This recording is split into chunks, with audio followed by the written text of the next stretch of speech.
আবু হুরায়রা রাদিয়াল্লাহু তাআলা হইতে বর্ণিত, তিনি বলেন নবী করিম সাল্লাল্লাহু আলাইহি সাল্লাম বলেছেন, তিন শ্রেণীর মানুষের চক্ষু জাহান্নামের আগুন দেখবেই না। জাহান্নামে যাওয়া তো দূরের কথা, তিন শ্রেণীর মানুষের চক্ষু জাহান্নামের আগুন দেখবেই না। বলুন সুবহানাল্লাহ। জাহান্নামে ঢোকা তো দূরের কথা, জাহান্নামের শাস্তি ভোগ করা তো দূরের কথা, জাহান্নামের আগুন তারা চোখ দিয়ে দেখবেই না। আল্লাহর নবী সাল্লাল্লাহু আলাইহি সাল্লাম বললেন, এক নাম্বার এমন চক্ষু যে আল্লাহর ভয়ে কাঁদে। বলুন সুবহানাল্লাহ।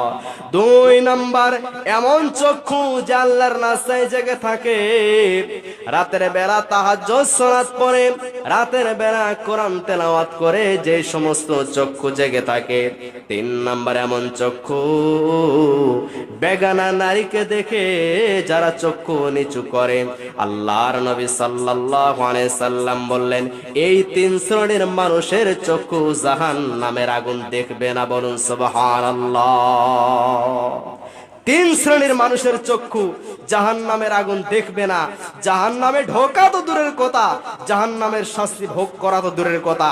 এই তিন শ্রেণীর মধ্যে যদি আপনি আমি পড়ে যাই, আল্লাহ চাহে তো ইনশাআল্লাহ আমরা জাহান্নামের আগুন দেখব না। বলুন সুবহানাল্লাহ। কয়টি? তিনটি। এক নাম্বার এমন চক্ষু যে আল্লাহর ভয়ে কাঁদে, আল্লাহর ভয়ে চোখ দিয়ে পানি পড়ে, আল্লাহর ভয়ে চক্ষু দিয়ে পানি পড়ে, আল্লাহর ভয়ে কাঁদে। কখনো কি আল্লাহর ভয়ে কেঁদেছেন যে আল্লাহ আমি এত পাপ করেছি, আমাকে ক্ষমা করে দাও?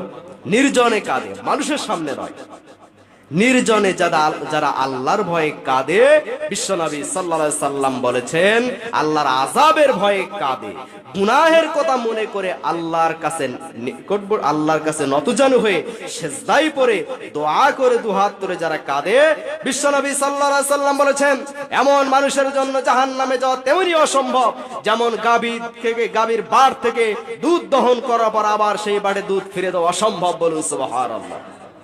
একটা গরুর গাভীর বাড় থেকে দুধ দহন করার পর ওই বাড়ে কি দুধ ফেরানো আবার সম্ভব রয়েছে? কিয়ামত পর্যন্ত সম্ভব নয়।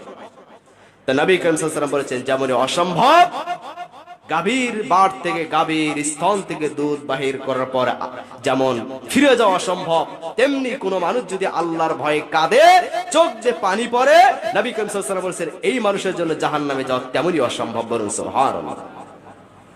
দুই নাম্বার এমন চক্ষু যে আল্লাহর রাস্তায় জেগে থাকে, আল্লাহর রাস্তায় পাহারা দেয়, অথবা রাত্রে বেলা কোরআন তেলাওয়াত করে, রাতের বেলা তাহাজ্জুদ সালাত পড়ে, জিকির আজকার করে, আল্লাহর রাস্তায় জেগে থাকে, এমন চক্ষু কখনো জাহান্নামের আগুন দেখবে না। তিন নাম্বার এমন চক্ষু যে বেগানা মহিলাকে দেখে মাথা নিচু করে, বেগানা মহিলাকে দেখে মাথা নিচু করে।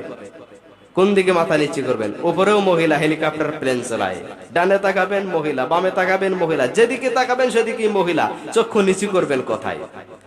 তবুও নিজেকে সেফ রাখতে হবে, নিজেকে চক্ষুকে হেফাজত রাখতে হবে। আপনার বাড়িতে টিভি আছে, আপনি খবর দেখেন, ছেলে মানুষ কয়জন খবর পড়ে? শুধু তো মহিলারাই খবর পড়ে, তাই না? তো ওই মহিলাকে দেখছেন, ওই মহিলাকে দেখছেন, তো আপনার চক্ষু তো জাহান্নামের আগুন তো দেখবেই। কি করতে হবে? ওই টিভির উপরে কাপড় দিতে হবে যাতে ওই মহিলার চেহারা না দেখা যায়।